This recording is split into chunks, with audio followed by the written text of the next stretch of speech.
स्वागत है आप सभी का फ्यूचर पीसीएस में। मैपिंग की क्लास 14 में हम लोग एशिया के राजनीतिक मानचित्र का तीसरा पार्ट करेंगे, जिसमें दक्षिण पूर्वी एशिया को पढ़ेंगे। ये series UP PCS, RO BPSC सहित सभी एग्जाम के लिए इंपॉर्टेंट है। तो चलिए शुरू करते हैं। इस वीडियो में हम लोग को दक्षिणी पूर्वी एशिया के बारे में पढ़ना है। तो पिछले दो वीडियो में हम लोग क्रमशः वेस्ट एशिया पढ़े थे, उससे पहले हम लोगों ने पूर्वी एशिया पढ़ा था। तो हम लोग वहाँ 5 देश खत्म किए थे पूर्वी एशिया में, फिर हम लोगों ने वेस्ट एशिया और मध्य एशिया एक साथ खत्म किया था। अभी दक्षिणी पूर्वी एशिया पढ़ रहे हैं। इसके बाद भारतीय उपमहाद्वीप में जितने देश बचेंगे, जिसमें हम लोग अफगानिस्तान, पाकिस्तान का, ये श्रीलंका और नेपाल और भूटान इतने देश करेंगे। भारत की मैपिंग तो फिर भारत में करना ही है, ठीक है। तो दक्षिणी पूर्वी एशिया में कौन कौन से देशों को पढ़ना है, तो ये आप देखिए, म्यांमार से शुरू हो रहा है।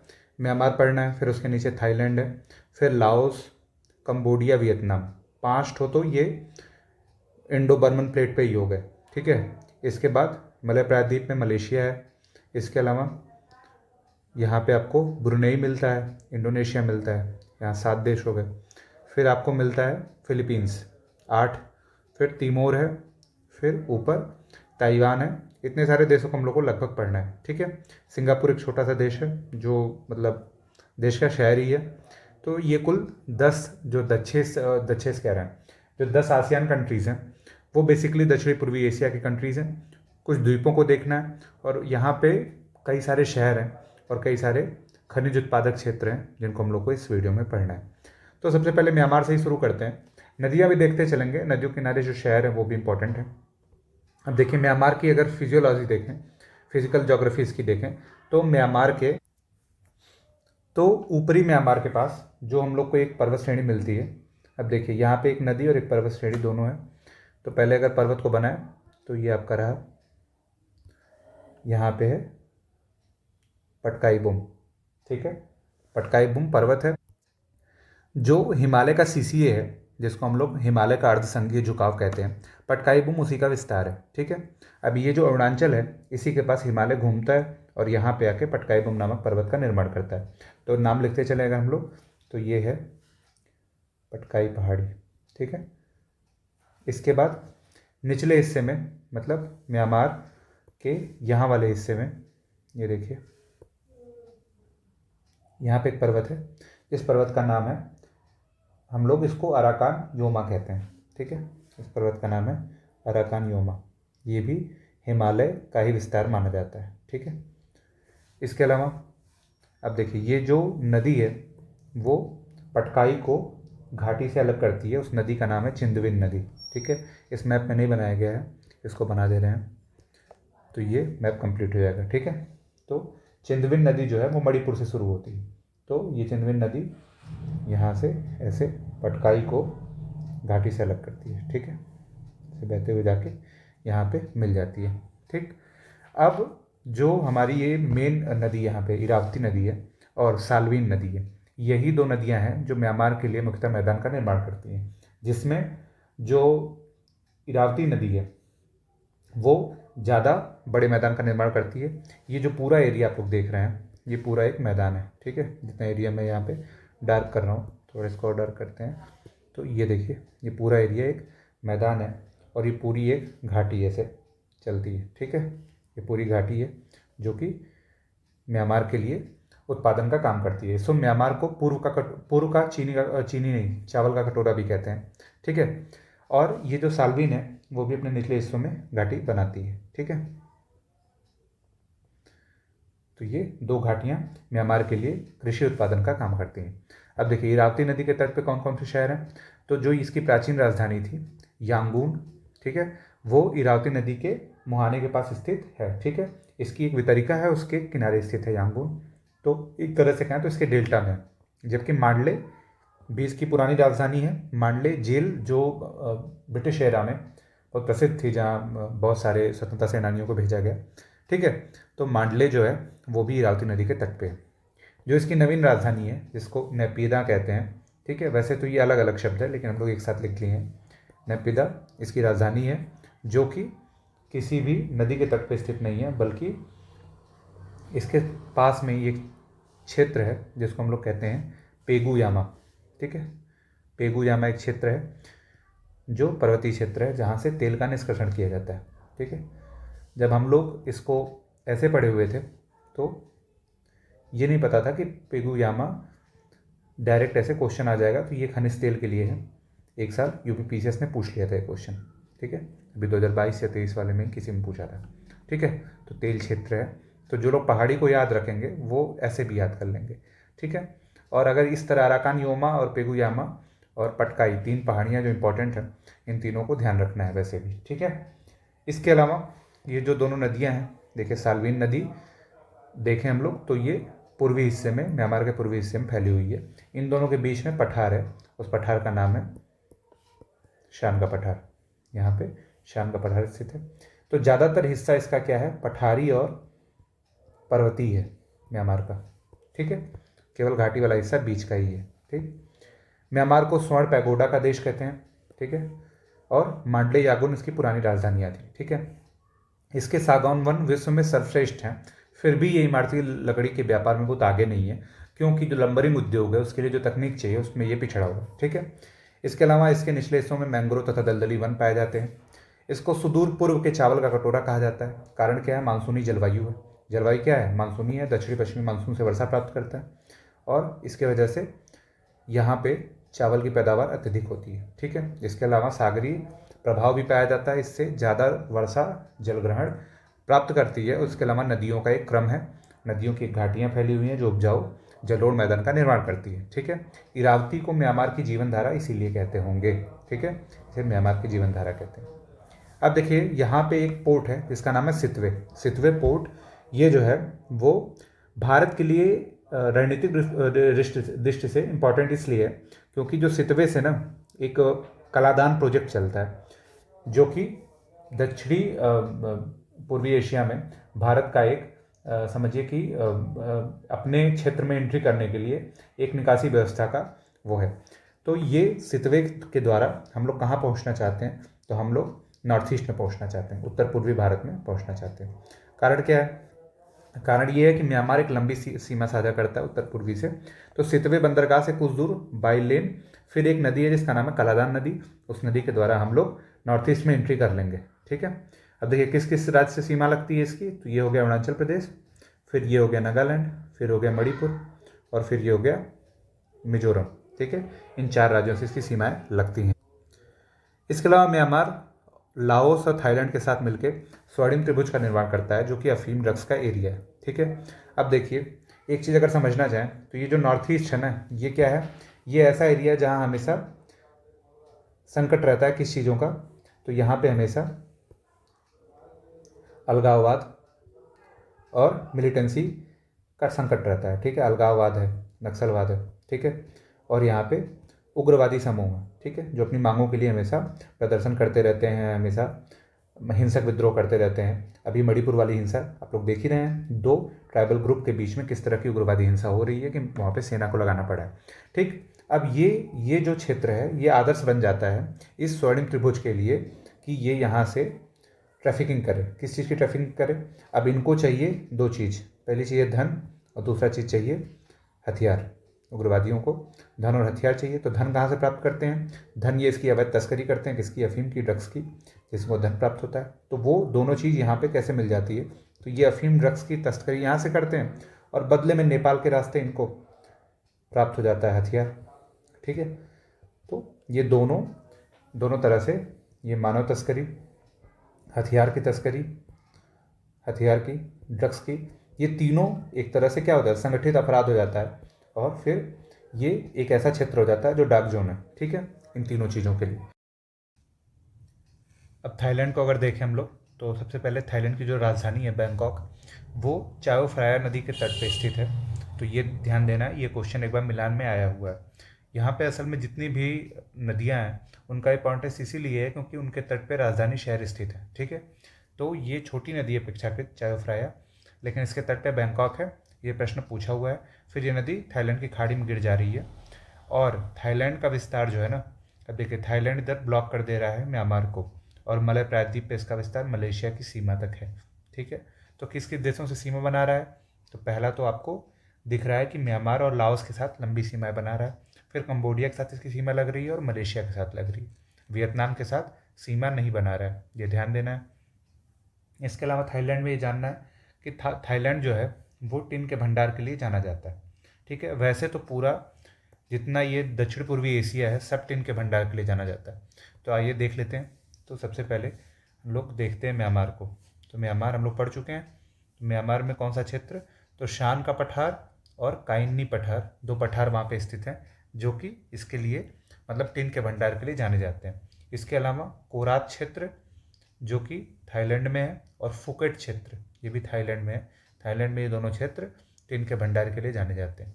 इसके अलावा इंडोनेशिया और मलेशिया हम लोग आएंगे, जिसमें इंपॉर्टेंट मलेशिया ज़्यादा है। ठीक है, तो इसको हम लोग बाद में भी देखेंगे। ठीक है, तो थाईलैंड में कौन कौन से क्षेत्र हैं, तो एक का नाम है कोरात पठार और दूसरे का नाम है, एक है कोरात, दूसरे का नाम है फुकेट।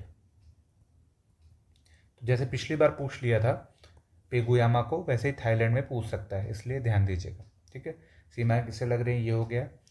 फिर बैंकॉक एक पर्यटन राजधानी है, पर्यटन के लिए लोग यहाँ पे जाते हैं और भी घूमने फिरने के लिए अच्छी जगह है। ठीक है, अगले अगर हम लोग देश पे चलें तो हम लोग पहले मलेशिया को देखेंगे। ठीक है, तो अब देखिए मलेशिया की लोकेशन देखिए। तो मलेशिया इधर मलक्का जल संधि से तथा दूसरी तरफ दक्षिणी चीन सागर से लगा हुआ है। ठीक है, ये इसका विस्तार दो देशों में है। पहला ये मलय प्रायद्वीप पे है, दूसरा इसका जो विस्तार है वो सारावाक जो यहाँ पे है। ठीक है, सारावाक मलेशिया का एक क्षेत्र है जो कि बोर्नियो द्वीप पे स्थित है। ठीक है, किस लिए जाना जाता है ये, तो इसके 65% भाग पे रबड़ के बाग हैं। ठीक है, तो ये रबड़ के उत्पादक के रूप में जाना जाता है। इसके अलावा ये रोपड़ कृषि की जाती है यहाँ पे, तथा ताड़ तेल का बड़ा उत्पादक है। पाम ऑयल का विश्व में बड़ा उत्पादक है। इसके अलावा पाम ऑयल कहाँ से मिलता है, तो अगर क्वेश्चन पूछा जाए कि कौन सी रिवर को हम लोग पाम ऑयल रिवर कहते हैं, तो अगर आप लोग अफ्रीका का मैप पढ़े होंगे तो इसका आंसर आसानी से जेल। पहला वीडियो हम लोग का अफ्रीका पे ही था। ठीक है, अफ्रीका इंपॉर्टेंट कंट्री है।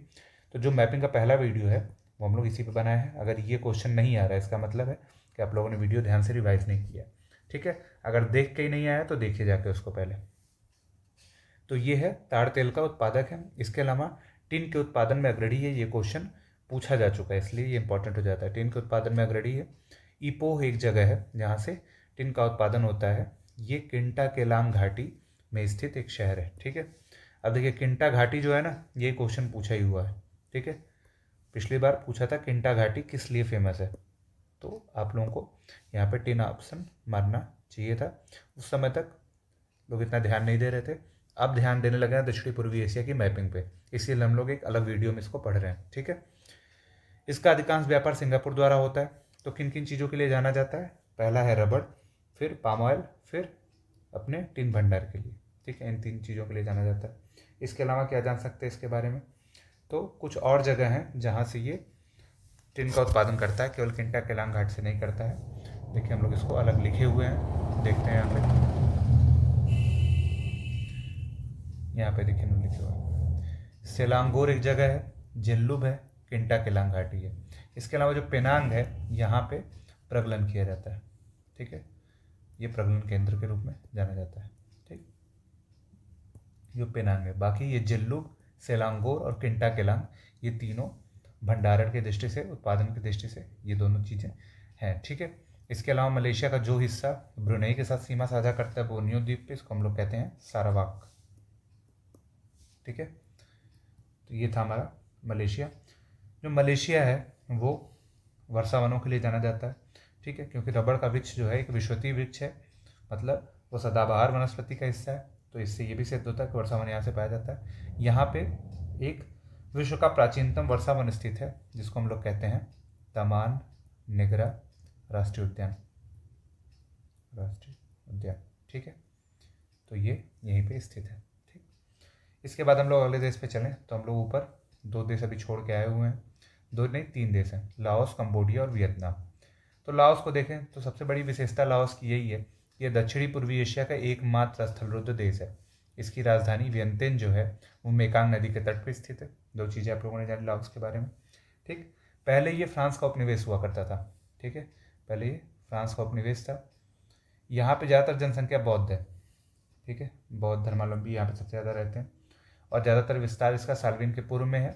और मेकांग जो है ना वो इसकी सीमाएं किस किस देश से बना रही हैं, ये एक अपने आप पे इम्पॉर्टेंट फैक्ट है। तो मेकांग एंट्री करती है सबसे पहले लाओस और म्यांमार के बॉर्डर पे। तो पहली सीमा है लाओस म्यांमार की, फिर लाओस और थाईलैंड की सीमा बना रही है, पूरे टाइम बनाते हुए चल रही है जब तक कि कंबोडिया में नहीं चली जाती है।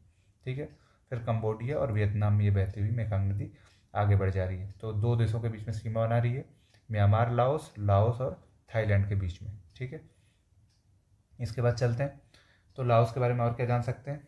तो इतनी चीज़ें जानने लायक हैं। ठीक है, स्वाडिन त्रिभुज का हिस्सा है, मतलब अफीम ड्रग्स प्रोडक्शन के लिए भी जाना जाता होगा।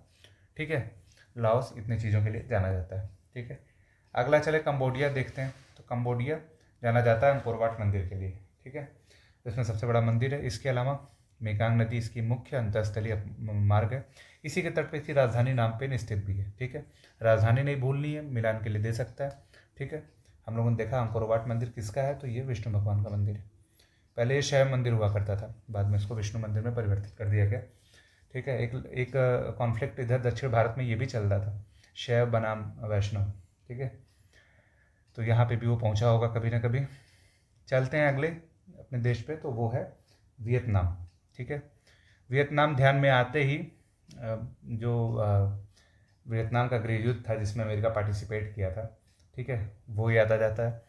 तो इसकी राजधानी हनोई है जो कि उत्तरी वियतनाम में स्थित है। ठीक है, वियतनाम एक समाजवादी या साम्यवादी कंट्री है। ठीक है, तो शुरू से ही इसका झुकाव चाइना की तरफ रहा। बाद में जब इसमें इंटरफेरेंस होता है तो फिर ये दो पार्ट में बट गया था। ठीक है, साउथ और नॉर्थ वाले में, फिर इन दोनों का एकीकरण हो गया। ठीक है, जिन्होंने इसमें निर्णायक भूमिका निभाई थी उनका नाम था हो चिन मिन, और उन्हीं के नाम पे ये सिटी है हो चिन मिन सिटी, जो कि मेकांग डेल्टा में स्थित है, प्रमुख शहर है वियतनाम का। ठीक है, वियतनाम जो है वो दक्षिणी चीन सागर के तट पे एक लंबी सीमा साझा करता है तथा चाइना से डायरेक्ट बॉर्डर भी बनाता है। लाओस और म्यांमार और ये वियतनाम, ये तीनों देश जो हैं ये चाइना से सीमा बनाते हैं। देखिए यहाँ वियतनाम है, इसकी चाइना सीमा है, फिर ये लाओस की सीमा है, चाइना से लग रही है, फिर इधर म्यांमार की लग रही है। ठीक है, तो डायरेक्ट चीन से सीमा बनाता है। फिर दक्षिणी चीन सागर के जितने भी मुद्दे आते हैं उसमें वियतनाम आगे रहता है। वियतनाम इस पे भी क्लेम करता है, इस पे भी क्लेम करता है।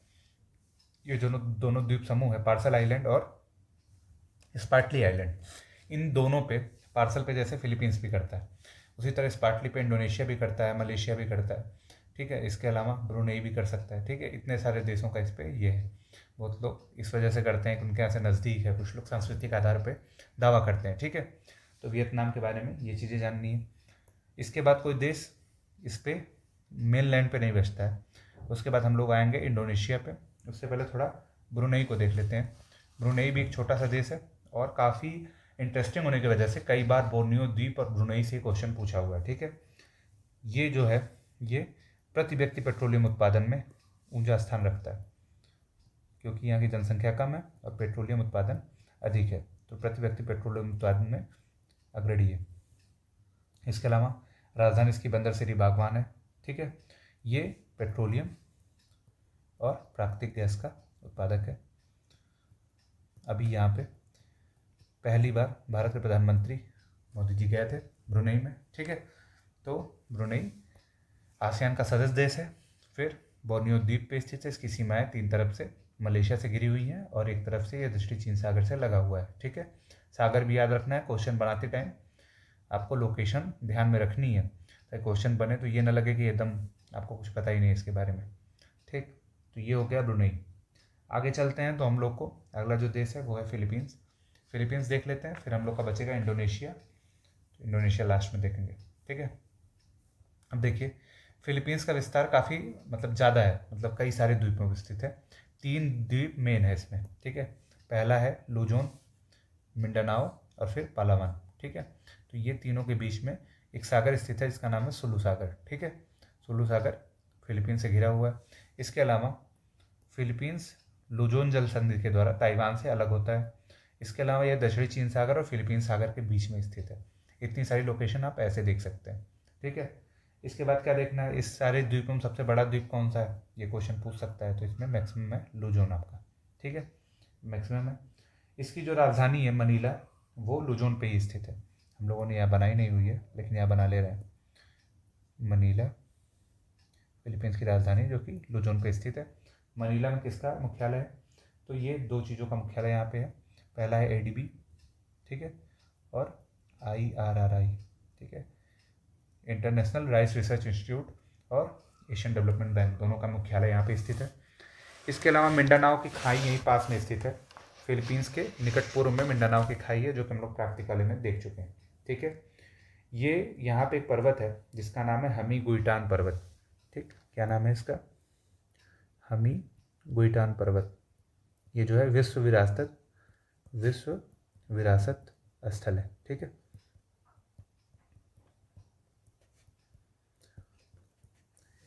एक क्वेश्चन पूछा हुआ था, मिंडानाओ को वादी की भूमि कहते हैं। ये सब ऐसे फैक्चुअल हैं जो कि बहुत ही घटिया फैक्ट है।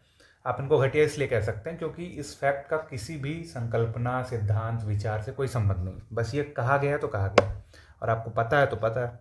तो इस तरह के क्वेश्चन पूछा जाता है तो ये हम लोग लिख लिए यहाँ पे।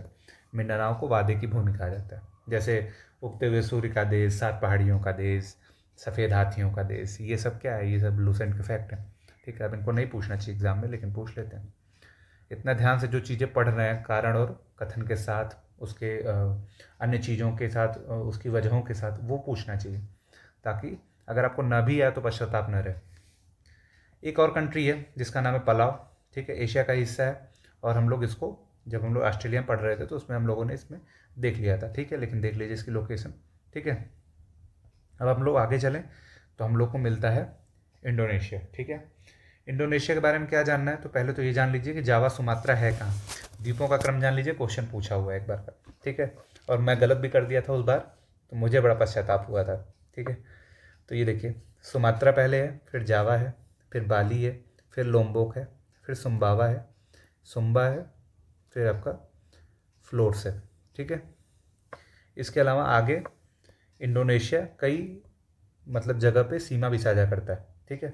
जैसे देखिए यहाँ पे टिमोर है एक, ठीक है। और यहाँ बना लेते हैं, पहले इसको यहाँ पे ड्रॉ कर लेते हैं तो हमको आसानी हो जाएगी, ठीक है। ये टिमोर द्वीप है, ठीक है। अब टिमोर द्वीप है और टिमोर ये 2 पार्ट में है। एक टिमोर देश है, ठीक है, द्वीप का नाम भी है। तो टिमोर अंतर कर लें। इसकी राजधानी है दिल्ली, दिल्ली नहीं है, दिल्ली ही है, करीबी है एकदम, ठीक है। और ये वाला हिस्सा इंडोनेशिया का है, ठीक है, ये इंडोनेशिया का हिस्सा है। तो क्वेश्चन ये था कि इंडोनेशिया किन किन देशों के साथ सीमाएं साझा करता है, ठीक है।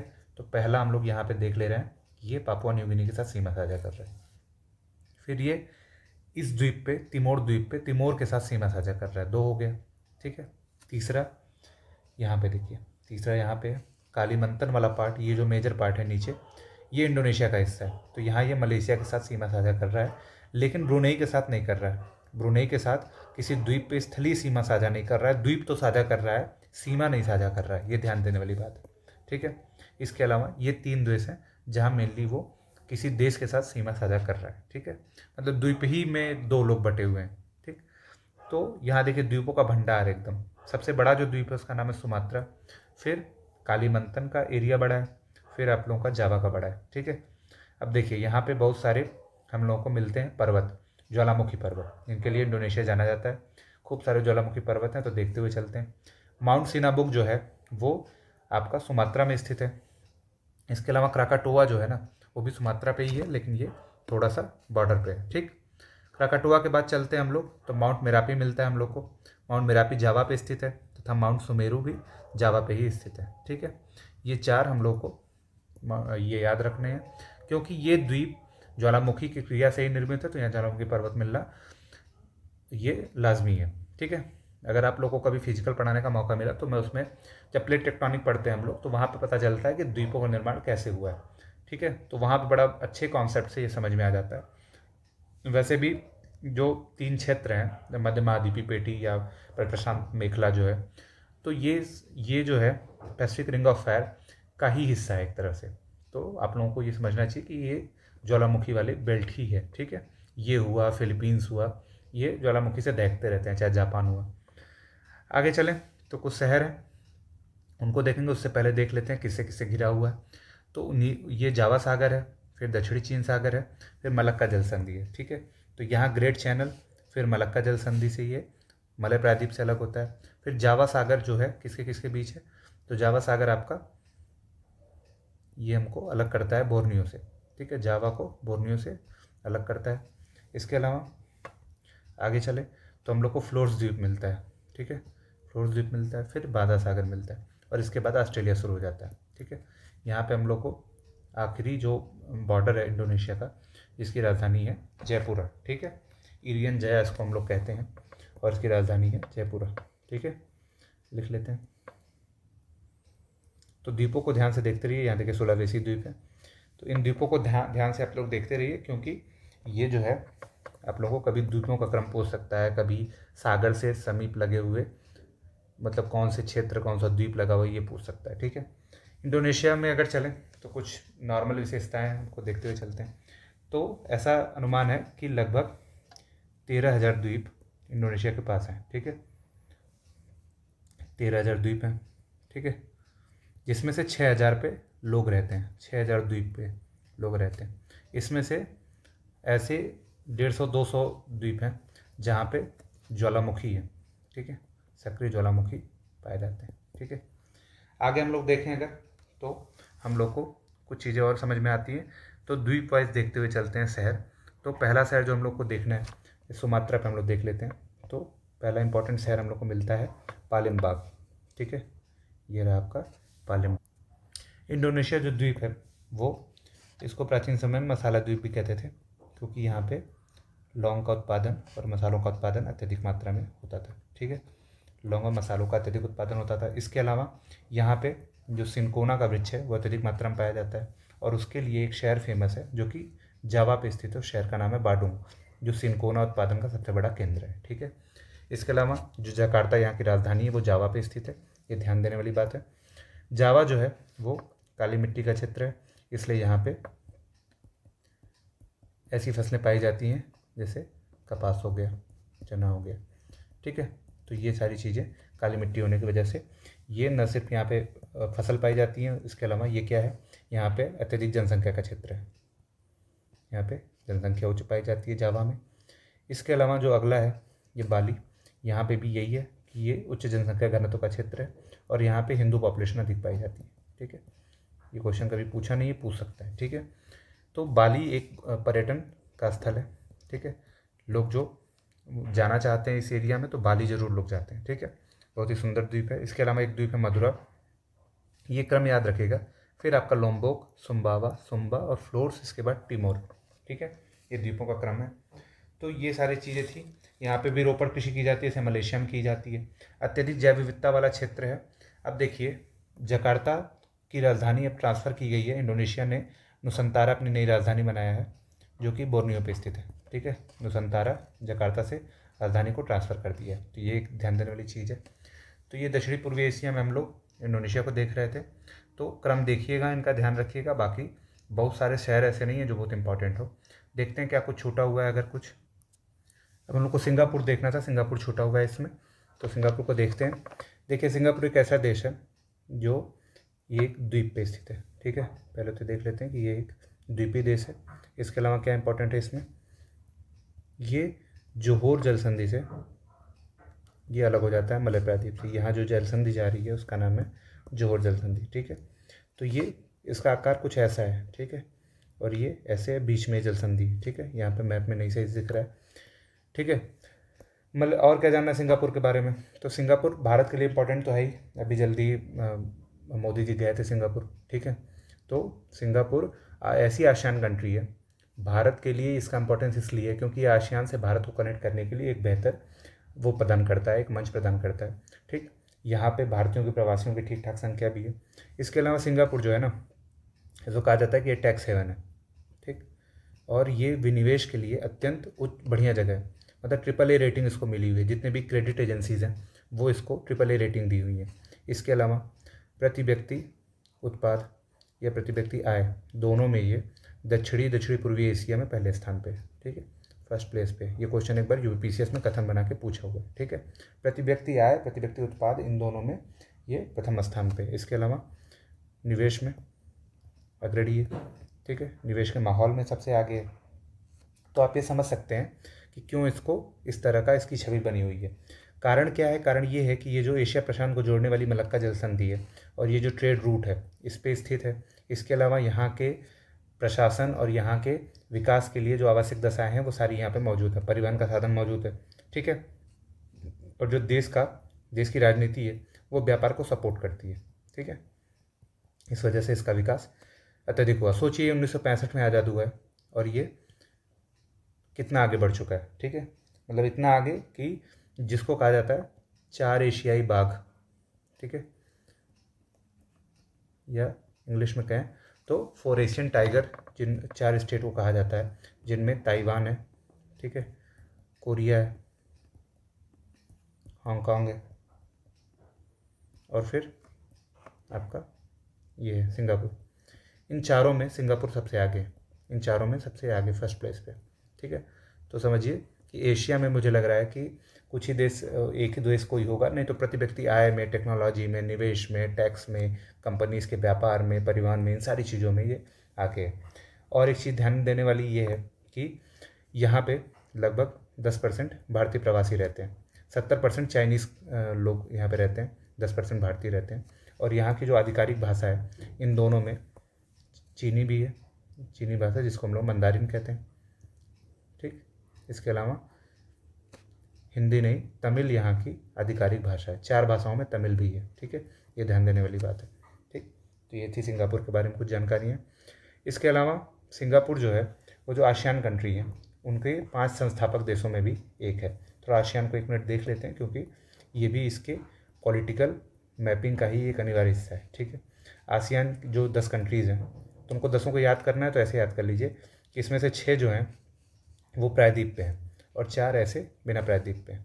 अब ये 6 प्रायद्वीप वाले में 5 आप लोग पहले ही जान रहे हैं, क्रम अगर आप लोगों को याद है।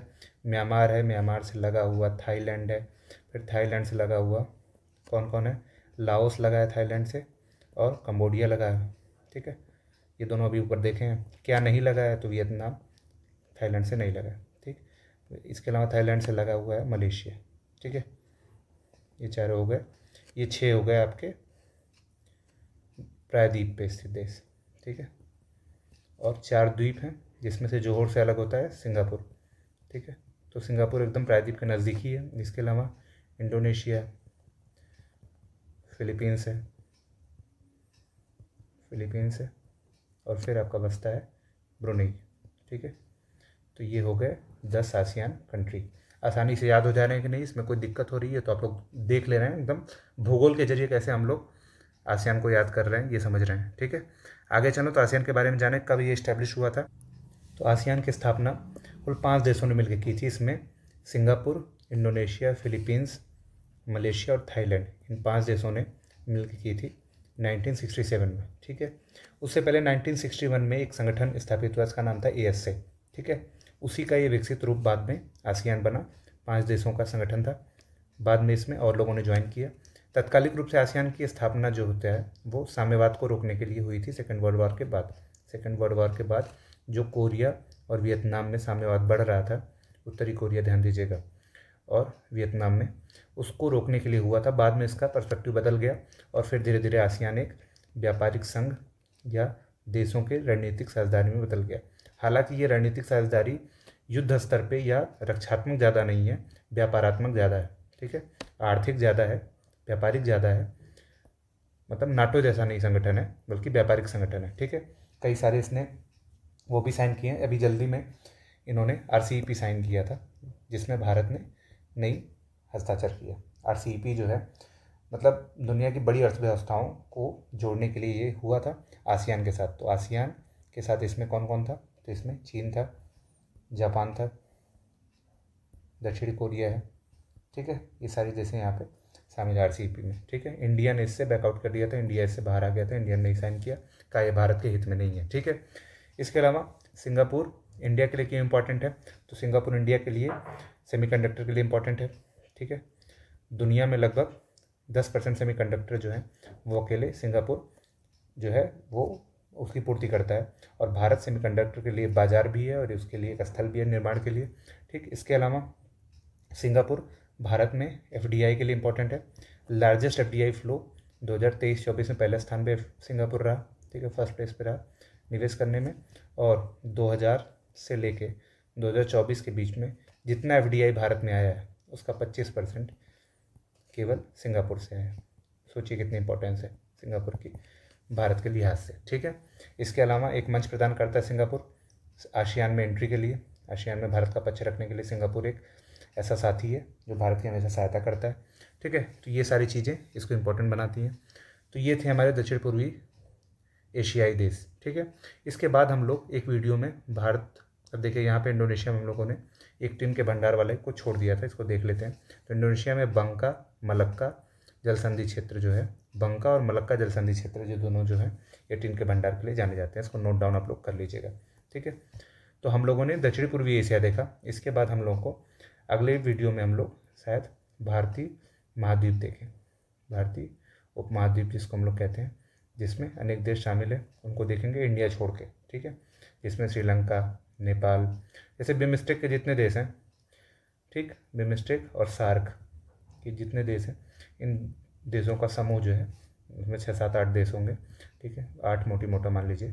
तो इतने देशों को हम लोग अगले वीडियो में देखेंगे। तो जुड़ने के लिए आप लोगों का बहुत बहुत धन्यवाद। फ्यूचर पीसेस को शेयर करिए, चैनल नया, आपका सपोर्ट की ज़रूरत है, ठीक है। तो जितने लोग पढ़ने वाले हैं उसे शेयर कर लीजिए। टेलीग्राम आप लोग ज्वाइन कर लीजिए, टेलीग्राम पे संख्या भी हमारी बहुत कम है, आप लोग ज्वाइन करिए, वहाँ मोटिवेशन मिलेगा तो और चीज़ें वहाँ पे पहुँचेंगी, ठीक है। बहुत बहुत धन्यवाद आप लोगों का।